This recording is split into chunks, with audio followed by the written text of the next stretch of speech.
कैसे हैं आप सब। आप देख रहे हैं lecture number 2 bills of exchange का।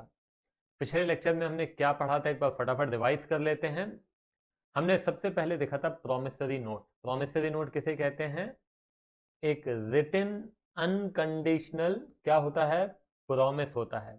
इसमें कितनी पार्टीज होती हैं? 2 पार्टीज होती हैं। कौन कौन सी? मेकर एंड पे। मेकर वो व्यक्ति है जो कि प्रोमिसरी नोट बनाता है और पे वो व्यक्ति है जिसे पेमेंट मिलता है। ठीक है। उसी तरह का एक और नेगोशिएबल इंस्ट्रूमेंट होता है जिसे हम कहते हैं bills of exchange. Bills of exchange में 3 पार्टीज होती हैं और एक रिटन अनकंडीशनल ऑर्डर होता है जो कि बनाया जाता है किसके द्वारा? डेटर के द्वारा कि क्रेडिटर के द्वारा? क्रेडिटर के द्वारा। प्रॉमिसरी नोट ध्यान रखिएगा वो बनाया जाता है डेटर के द्वारा क्योंकि वो एक प्रॉमिस है। प्रॉमिस कौन करेगा? ऑब्वियस सी बात है, डेटर प्रॉमिस करेगा कि मैं पैसे दूंगा। और बिल्स ऑफ एक्सचेंज चूंकि एक ऑर्डर है तो ऑर्डर कौन देगा? डेटर की क्रेडिटर?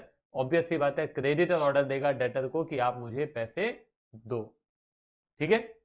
तो 3 पार्टीज हैं और यहां पे 3 पार्टीज का नाम क्या होता है? सबसे पहला ड्रॉ। ड्रॉ जो बिल बनाता है, ड्रॉई जो बिल को एक्सेप्ट करता है। क्योंकि वो ड्रॉ जब आपको ऑर्डर कर रहा है तो उस ऑर्डर को आप क्या करेंगे? एक्सेप्ट करेंगे कि हाँ मैं आपका ऑर्डर एक्सेप्ट करता हूं, और साइन करते हैं आप। ठीक है, उसको कहते हैं एक्सेप्टेंस। और तीसरा होता है पेई। पेई मतलब जिसको अंत में पैसे मिलेंगे। पैसे ड्रॉ को भी मिल सकते हैं, किसी और को भी मिल सकते हैं, उसके बारे में हम आगे पढ़ेंगे। ठीक है। चल, अब उसके बाद मैंने आपको कहा था कि मैं आपको दोनों का फॉर्मेट जो है स्पेसिमेन जरूर दिखाऊंगा। तो चलिए एक बार देख लेते हैं specimen.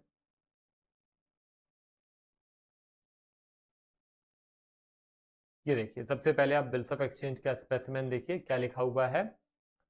3 months after date. After date का बेटा यहाँ पे कुछ मतलब होता है। ठीक है, ये मैं आपको बताऊंगा, अभी बहुत अच्छे से हम देखने वाले हैं। 3 months आफ्टर डेट मतलब 3 महीने बाद, सीधी सी बात है। मगर ये आफ्टर डेट का क्या मतलब है ये हम देखेंगे। पे to Shri Rajiv Sarkar or order the sum of 50,000 only value received.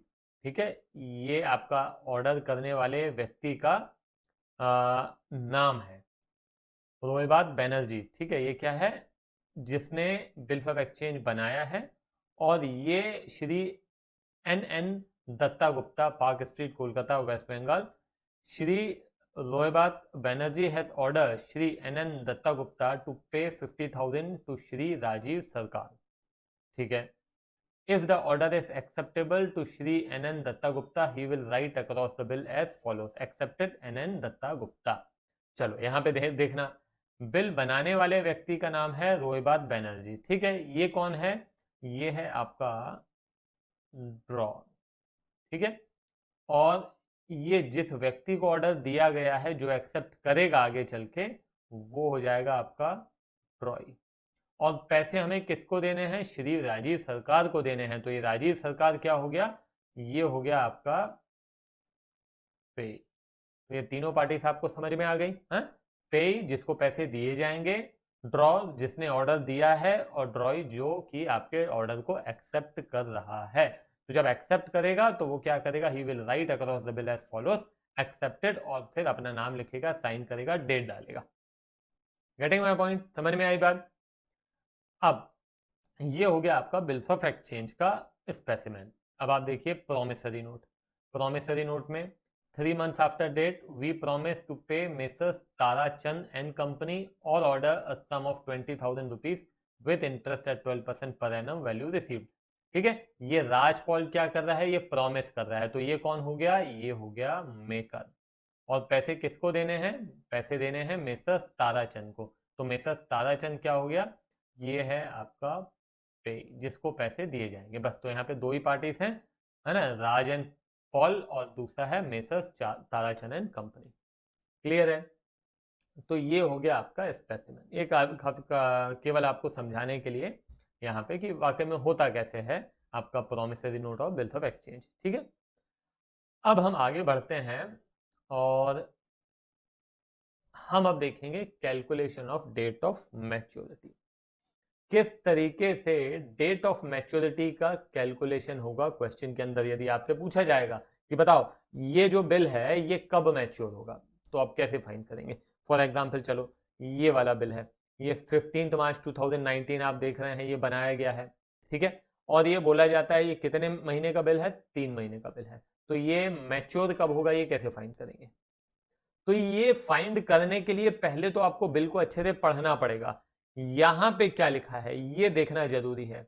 यहां पे या तो आफ्टर डेट लिखा होगा या तो यहां पे आफ्टर साइट लिखा होगा। क्या लिखा होगा, आफ्टर डेट या फिर आफ्टर साइट। कुछ आफ्टर साइट सुना है क्या आपने। सर वो आफ्टर साइट तो नहीं, एट साइट सुना था लास्ट लेक्चर में। लास्ट लेक्चर में आपने एट साइट सुना था, है ना, आफ्टर साइट नहीं सुना था, एट साइट और ऑन डिमांड याद है। उसका मतलब है कि जब भी आप चाहो पैसे मांग सकते हो, जब भी आप बिल दोगे आपको पैसा देना पड़ेगा, उसे हम कहते हैं बिल एट साइट और बिल ऑन डिमांड।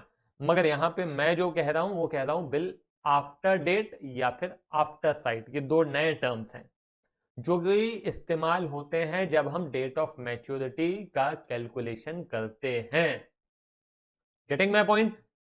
तो आपको यह देखना है कि क्वेश्चन के अंदर क्या लिखा है, आफ्टर डेट लिखा है या आफ्टर साइट लिखा है। जब एट साइट लिखा है या ऑन डिमांड लिखा है तो वहां पे आपको टाइम का कैलकुलेशन करने की कोई आवश्यकता नहीं है, आपको डेट ऑफ मैच्योरिटी फाइंड करने की कोई आवश्यकता नहीं है। कब, जब एट साइट होगा या ऑन डिमांड होगा, वहां पे तो समय की बात ही नहीं आती है ना।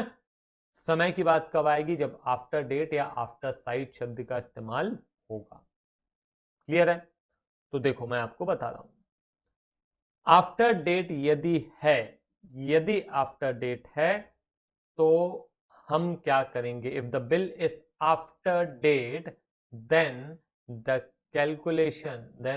Calculation will start from the date of drawing. अब आप कहेंगे सर नहीं समझ में आया क्या कह रहे हैं आप। बेटा देखो क्या होता है, मान लो कि आप रहते हो दिल्ली में, मैं रहता हूं मुंबई में, ठीक है, और मैं आपसे उधार में गुड्स खरीदता रहता हूं, ठीक है।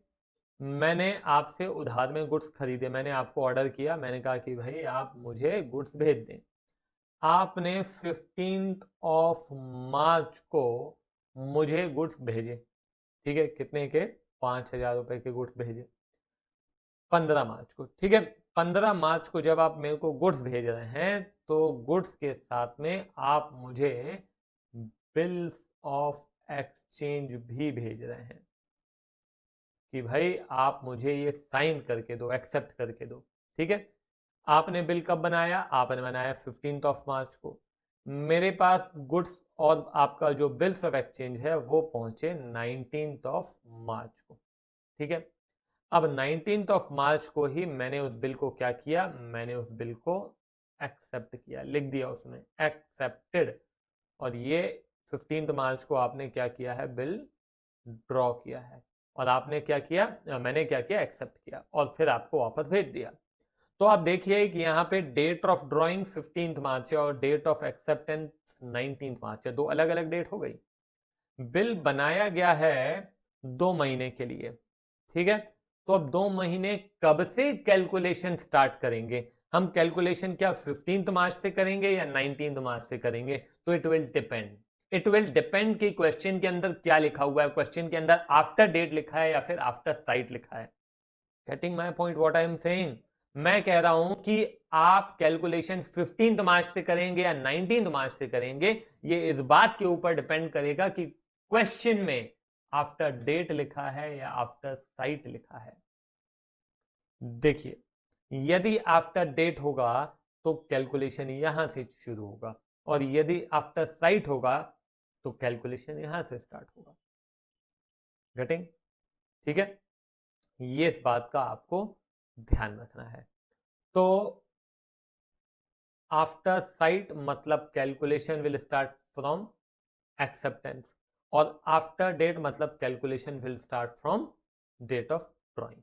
तो बेटा ये लिख लो आप, ये दोनों चीजें आप लिख लो, क्योंकि यहां पे गलती कई बार बच्चे करते हैं केवल ये पढ़ना भूल जाते हैं कि आफ्टर डेट लिखा है कि आफ्टर साइट लिखा है। Note it down. हाँ, यदि डेट दोनों सेम है, अब आमने सामने है, तो अब आमने सामने है तो तुरंत आपने बनाया और तुरंत मैंने एक्सेप्ट कर लिया, तो वहां पे तो आपकी डेट ऑफ ड्रॉइंग और डेट ऑफ एक्सेप्टेंस सेम है, तो कभी से भी स्टार्ट कर दो, कोई फर्क नहीं पड़ता। ठीक है, नोट इट डाउन।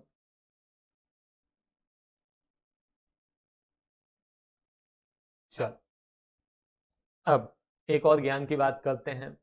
मान लो कि मैच्योरिटी डेट, मैच्योरिटी डेट किसे कहते हैं पहले तो ये याद दिला दो आप मुझे। मैच्योरिटी डेट वो डेट होती है जो कि ड्यू डेट में 3 दिन जोड़ने के बाद आती है। ड्यू डेट में 3 दिन जोड़ दो तो क्या आ जाती है, date of maturity. For example 15 June है हमारी ड्यू डेट। ड्यू डेट समझते हैं ना, टर्म ऑफ बिल जोड़ने के बाद जो आता है दैट इज ड्यू डेट। उसमें फिर हम क्या करते हैं, 3 दिन ग्रेस की जोड़ देते हैं, तो क्या मिल जाता है हमको, डेट ऑफ मैच्योरिटी। बराबर है, तो 15 June is the due date, 3 दिन जोड़ देंगे तो 18 जून क्या आ जाएगा, 18 जून क्या आ जाएगा, डेट ऑफ मैच्योरिटी। तो मान लो कि date of maturity public holiday है। पब्लिक हॉलीडे समझते हैं ना, हाँ,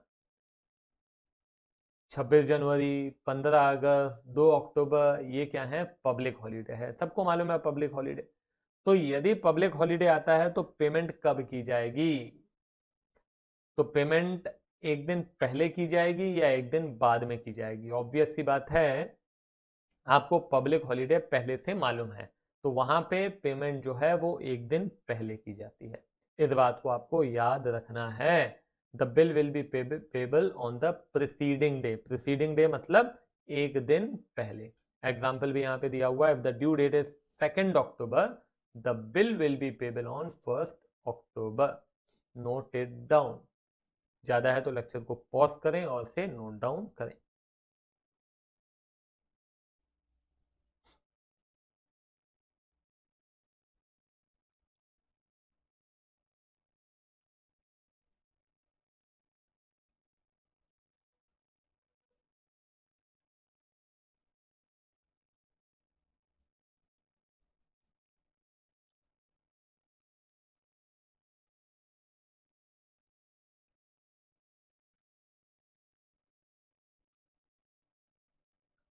चलिए, अब आता है, if the maturity date of bill is sudden holiday. Sudden मतलब अचानक, अचानक छुट्टी हो जाती है तो क्या होगा बेटा, यदि अचानक छुट्टी हो जाती है तो एक दिन पहले तो हो नहीं सकता। जिस दिन अचानक छुट्टी हुई है उस दिन भी नहीं हो सकता है ना। मान लो कर्फ्यू लग जाता है किसी भी कारण से, तो ये क्या हो गया, सडन हॉलीडे हो गया। तो अब पेमेंट कब होगा, एक दिन बाद। ध्यान रखिएगा, the bill will be payable on the following day. For example, if the due date is 10th October, the bill will be payable on 11th October. तो एक बात और ध्यान रखिएगा कि कई बार क्वेश्चन में आपको बोला है कि डेट ऑफ मैच्योरिटी फाइंड करो। आपने फाइंड किया और वहां पे आपने देखा कि आंसर में आया 26 जनवरी। तो 26 जनवरी का आपको याद ही ना हो कि 26 जनवरी जो है वो पब्लिक हॉलीडे, आप आंसर लिख देंगे 26 जनवरी। तो वहां पे आपको अपने इस कॉमन सेंस का और अपने इस सामान्य ज्ञान का इस्तेमाल करते हुए आंसर देना है कि भाई 26 जनवरी क्या है, पब्लिक हॉलीडे है, तो इसकी पेमेंट कब होगी, 25 जनवरी को होगी। बहुत सारे बच्चे गलती करते हैं। देखिए 15 अगस्त आएगा, 26 जनवरी आएगा, 2 अक्टूबर आएगा, है ना, ये सारी डेट्स मालूम रहती हैं, मगर वहां पे जरूरी भी नहीं है कि जनवरी आए, क्योंकि आपको क्वेश्चन में दिया होगा फॉर एग्जांपल कि मान लेते हैं कि 3/1/2020, 3/1/2020 ऐसा लिखा हुआ है मान लीजिए, और 20 डेज का बिल है। मैं एग्जांपल बता रहा हूं, देखिए क्वेश्चन के अंदर लिखा हुआ है 3/1/2020 और लिखा है 20 डेज आफ्टर डेट। ठीक है, तो हम क्या करेंगे, यहाँ पे 20 डेज हमने जोड़ा, क्या आ गया, 23/01/2020। 3 दिन डेज ऑफ ग्रेस और जोड़े जाते हैं तो कितना हो जाएगा, 26/1/2020। अब क्या होता है, 26 जनवरी तो दिमाग में जल्दी आ जाता है, मगर 26/1 दिमाग में नहीं आता है कि ये पब्लिक हॉलीडे है, और हम आंसर यही लिख के आ जाते हैं। तो यहाँ पे आपको थोड़ा सा अलर्ट रहना पड़ेगा। तो 25/1/2020 will be the what date of maturity. ठीक है, तो ध्यान रखना है आपको इस बात का। चलिए आंसर दीजिए कि प्रोमिसरी नोट क्या है। प्रोमिसरी नोट एक अनकंडीशनल प्रॉमिस है। ठीक है, answer is B. In case of promissory note कितनी पार्टीज होती हैं? यहाँ पे होती हैं, बोलिए, 2 पार्टीज। ठीक है, कौन कौन सी? Maker and payee. In case of bills of exchange there how many parties? There are 3 parties. कौन कौन सी? Drawer, drawee and payee. Drawer कौन होता है? जो बिल बनाता है। ड्रॉई जो एक्सेप्ट करता है, और पे जिसको पैसे मिलते हैं। The term of bill after site commences. After site में जो हमारा टर्म है वो कब से स्टार्ट होता है? मैंने आपको बताया ना अभी अभी, आप लोगों ने नोट डाउन भी किया है ना, आफ्टर एक्सेप्टेंस से। तो answer would be A, from date of acceptance of bill. The term of bill after date, after date का कैलकुलेशन कब से स्टार्ट होगा? From the date of drawing. Acceptance is necessary. बताइए एक्सेप्टेंस की जरूरत किस में पड़ती है? प्रोमिसरी नोट में पड़ती है या बिल्स ऑफ एक्सचेंज में पड़ती है? प्रोमिसरी नोट में कोई एक्सेप्टेंस की जरूरत नहीं, तो एक्सेप्टेंस ऑर्डर में जरूरत पड़ता है ना। हम ऑर्डर एक्सेप्ट करते हैं, प्रॉमिस एक्सेप्ट नहीं करते हैं। ठीक है, और वहां तो सीधे सीधे हम प्रॉमिस करके ही दे रहे हैं। तो एक्सेप्टेंस की जरूरत पड़ती है बिल में, ना कि प्रोमिसरी नोट में। The one who draws the bill, क्या कहते हैं उसे? ड्रॉ। द वन ऑन हुम बिल इज ड्रॉन, जिसके ऊपर बिल बनाया गया है उसे हम कहते हैं ड्रॉई, जो एक्सेप्ट करता है। ड्रॉई मीन्स कौन होता है? डेटर होता है, क्रेडिटर होता है, ड्रॉई होता है, या फिर एंडोसी होता है। तो ड्रॉई मतलब जो एक्सेप्ट कर रहा है। कौन एक्सेप्ट करता है? डेटर एक्सेप्ट करता है। Find out who can draw the bill if Mister A sold the goods to Mister B. Mister A ने यदि बेचा मिस्टर बी को, तो बिल कौन ड्रॉ करेगा? ऑब्वियस सी बात है, मिस्टर ए ही बिल ड्रॉ करेगा। Choose the correct one. बताइए, डेटर ड्रॉज द बिल। क्या डेटर ड्रॉ करेगा बिल? नहीं, डेटर ड्रॉ नहीं करता है, क्रेडिटर ड्रॉ करता है। क्रेडिटर एक्सेप्ट करता है? नहीं, ये भी गलत है, डेटर एक्सेप्ट करता है। Draw makes the payment of the bill. क्या ड्रॉ पेमेंट करेगा बिल की? नहीं, ड्रॉ पेमेंट क्यों करेगा? ड्रॉई मेक्स द पेमेंट, हाँ ड्रॉई डेफिनेटली, क्योंकि वही तो एक्सेप्ट कर रहा है, वही तो बोल रहा है कि हाँ मैं पैसे दूंगा, आपके इस ऑर्डर को मैं एक्सेप्ट कर रहा हूं कि मैं आपको पैसे दूंगा। तो drawee makes the payment of the bill. Answer is D. Find the date of maturity of the bill on Feb 19, 2011 payable 2 months after date. The bill was accepted on 21st Feb. ध्यान देना बेटा अब अच्छे से। Find the date of maturity of the bill on Feb 19, 2011 payable 2 months after date लिखा है, ठीक है ना। The bill was accepted on 21st Feb। तो आफ्टर डेट है, तो पहले मेरे को बताइए कि कैलकुलेशन कहां से स्टार्ट होगा? डेट ऑफ ड्रॉइंग से होगा कि डेट ऑफ एक्सेप्टेंस से होगा? तो ऑब्वियस सी बात है, डेट ऑफ ड्रॉइंग से होगा। तो हम यहाँ पे लिखेंगे 19 टू 2011। ठीक है, कितने महीने? 2 महीने। तो 2 महीने, ये देखिए, ये आपके डेज, MM, YY, OY। ठीक है, तो ये आपको जो दिया हुआ है 2 महीने दिया हुआ है, तो 2 महीने मंथ दिए हैं, तो ये मंथ्स आप जोड़ दीजिए, 2 महीने। ठीक है, अब क्या हो जाएगा? 19/4/2011। अब इसमें 3 दिन आपको और जोड़ने पड़ेंगे, तो दिन तो यहीं पे जोड़ेंगे, ये तो मंथ्स थे, तो 3 दिन हमने और जोड़ दिए, तो ये हो जाएगा 22/04/2011। इस तरीके से आपको कैलकुलेट करना पड़ता है डेट ऑफ मैच्योरिटी। ये भूलना नहीं है, डेज ऑफ ग्रेस आप नहीं भूलेंगे, डेज ऑफ ग्रेस। ठीक है, तो आंसर इज 22 अप्रैल। चलिए ये बताइए, find the date of maturity of the bill on 31st Jan 2011 payable 1 month after date. The bill was accepted on 1st Feb। तो इससे मतलब नहीं है, क्योंकि आपको आफ्टर डेट लिखा गया है यहाँ पे। तो 31/01/2011।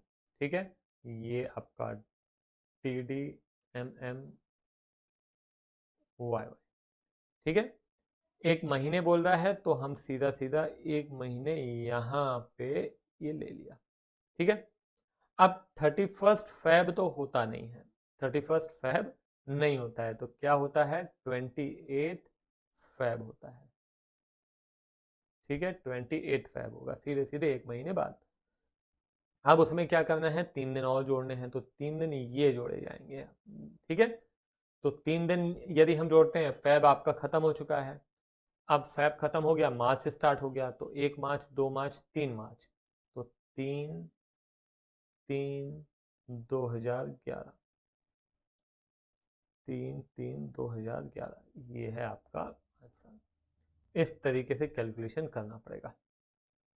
तो ये आप एक काम करें कि इसे आप खुद से ट्राई करें, लेक्चर को यहीं पे पॉज करें, ट्राई करें, फिर उसके बाद मैं यहाँ पे सोल्यूशन आपको बताऊंगा कि कैसे किया जाएगा। मगर आपको खुद से ट्राई करना है, कोशिश कीजिए, नहीं बनेगा तो कोई दिक्कत नहीं है, आंसर आप देख सकते हैं। ठीक है, तो पॉज और फिर खुद से ट्राई कीजिए। अब यदि आप लोगों ने ट्राई कर लिया है तो हम देख लेते हैं कि आपका आंसर सही है या नहीं है। देखिए, ये आपकी डेट ऑफ ड्राइंग है, ये आपका डेट ऑफ एक्सेप्टेंस है, 1 मंथ आफ्टर आफ्टर डेट है बेटा, है ना। तो मैं क्या करूंगा यहाँ पे 10/8/10, ये क्या है, आफ्टर डेट है, ध्यान दीजिएगा, है ना। अब मैं क्या करूंगा यहाँ पे, 1 मंथ हमको जोड़ना है ना, आफ्टर डेट है इसलिए मैंने ये लिया है। अब 1 महीना मैं यहाँ पे जोड़ देता हूँ, चलेगा। ठीक है, क्योंकि ये है आपका डेट, मंथ, ईयर, तो मंथ था तो मैंने यहाँ पे जोड़ दिया। ये हो गया 10/9/10। 3 दिन और जोड़ने पड़ेंगे, तो 3 दिन चलिए मैं और जोड़ देता हूँ, तो ये हो जाएगा, अब यहाँ पे जगह थोड़ी सी कम है, ये हो जाएगा 13/9/10, ये होगा आपका आंसर। ठीक है, क्लियर है। फिर देखते हैं अगला, 2 months after sight. After sight मतलब calculation will start from the date of acceptance, तो 1/10/10। ठीक है, 2 महीने कह रहा है, तो मैं 2 महीने यहाँ पे लिख देता हूँ, कितना हो जाएगा, 1/12/10। 3 दिन चलिए और जोड़ लेते हैं, 3 दिन जोड़ेंगे तो मेरे ख्याल से अब यहाँ पे आ जाएगा 4/12/10। आप ये जरूर देख लीजिए हमेशा कि कहीं ये पब्लिक हॉलीडे तो नहीं है। 13/9 मतलब 13 सितंबर नहीं, 4 दिसंबर नहीं। ऑन डिमांड, ऑन डिमांड में आपको कुछ भी करने की जरूरत नहीं है। 45 डेज आफ्टर साइट, यहाँ पे ध्यान देंगे, तो आफ्टर साइट मतलब calculation will start from date of acceptance, तो ये मैं लिख देता हूँ 15/8/10, 45 डेज। तो अभी यहाँ पे ध्यान दीजिएगा, पहली बात, आपका सामान्य ज्ञान सामान्य होना बहुत जरूरी है। आपको ये मालूम होना बहुत जरूरी है कि कौन से महीने में कितने दिन होते हैं। अगर ये नहीं मालूम है तो फिर दिक्कत होगी। तो अगर नहीं भी मालूम है तो एक बार मैं आपको बता देता हूँ, ये आपका जो हाथ है ना, ये मुट्ठी बना लीजिए, ये आपका जनवरी है, ठीक है, 31 डेज है। फेब 28, ये मालूम है आपको, लीप ईयर को छोड़ दीजिए। फिर उसके बाद मार्च अगेन 31, हाँ, अप्रैल 30, मई 31, जून 30, जुलाई 31, फिर आ जाइए अगस्त 31, सितंबर 30, अक्टूबर 31, ठीक है, नवंबर 30 एंड दिसंबर 31। तो इस तरीके से आपको देखना है। तो ये यहाँ पे जो आ रहा है वो 31 है, इधर जो आ रहा है फैब को छोड़ दे तो बाकी सब में 30 आएगा। ठीक है, तो यहाँ पे भी आप देखिए कि अगस्त देख लो आप, जैन, फेब, मार्च, अप्रैल, मई, जून, जुलाई, अगस्त। अगस्त में कितने दिन हैं, अगस्त में है 31 डेज। तो मेरे को यहाँ पे कितने दिन जोड़ने हैं, ध्यान दीजिएगा, यहाँ पे लिख दिया है, यहाँ पे लिख देता हूँ मैं, 15, 8 एंड 10। एक सेकेंड, ऊपर की जगह यूज कर ही लेते हैं हम। यहाँ से थोड़ा ले लेता हूँ मैं, जगह ज़्यादा मिल जाएगी हमको। 15, 8 एंड 10। ठीक है, ये वाला सॉल्व कर रहे हैं, ध्यान दीजिएगा। तो 45 डेज है। तो सबसे पहले हमने देखा कि अगस्त में कितने दिन होते हैं, 31। हमें कितने दिन जोड़ने हैं, 45 जोड़ने हैं। तो पहले एक काम कीजिए, आप अगस्त को खत्म कीजिए। अगस्त में होते हैं 31, 15 डेज निकल चुके हैं, बाकी बचते हैं 16 दिन। तो ये 16 दिन मैंने जोड़ दिए, 16 दिन जोड़ दिए ताकि अगस्त हो जाए हमारा खत्म। तो 31, 8, 10, ये 16 डेज हमने जोड़ दिए।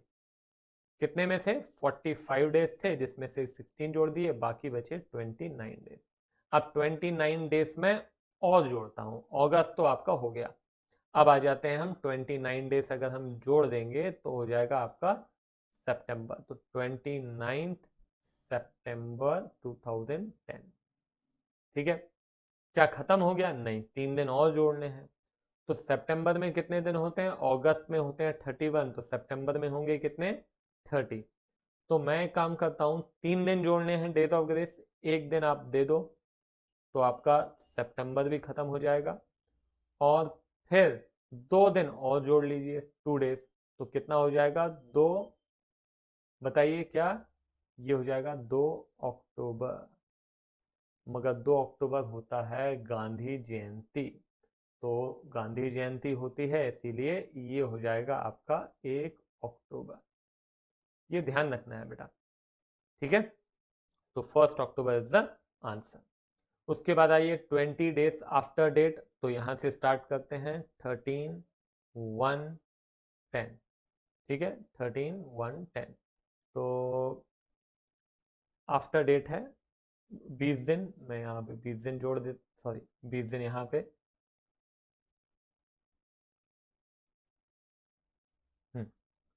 तो देखिए 20 दिन, एक काम करते हैं कि आपको मालूम है कि जनवरी में कितने दिन होते हैं, जनवरी में होते हैं 31 डेज।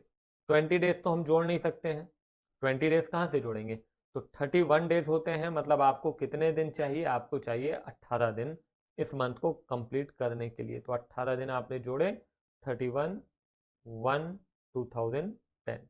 और यहाँ पे हमने 2 दिन और जोड़ दिए, तो क्या हो जाएगा, ये हो जाएगा 2, 2 और 10। ठीक है, 2, 2, 10। इसमें अब 3 दिन ग्रेस के भी जोड़ने पड़ेंगे, तो 3 दिन और जोड़ लेते हैं, 5, 2, 10। गॉट इट, क्लियर है। तो चलिए एक बार आंसर भी टैली कर लेते हैं हम लोग। अच्छा, आखिरी में एट साइट है, एट साइट है इसमें, तो एट साइट हो या ऑन डिमांड हो, इसमें कैलकुलेशन करने की कोई जरूरत नहीं है। तो एक बार आंसर टैली कर लेते हैं, 13, 9 एंड 4, 12। 13, 9 एंड 4, 12। उसके बाद 110 एंड 5, 2। 110 एंड 5, 2। 110 एंड 5, 2। ठीक है, तो बस इसी तरह से आपको सॉल्व करना है। अब एक काम कीजिए, एक होमवर्क मैं आपको दे देता हूँ, ये आप खुद से ट्राई कीजिए और इसका आंसर हम अगले लेक्चर में डिस्कस करेंगे। ठीक है, तो इसको आप नोट डाउन कर लें, पॉज कर लें लेक्चर को और नोट डाउन कर लें या स्क्रीनशॉट ले लें और सॉल्व करें। ठीक है, हम फिर मिलते हैं अगले लेक्चर में। Bye bye.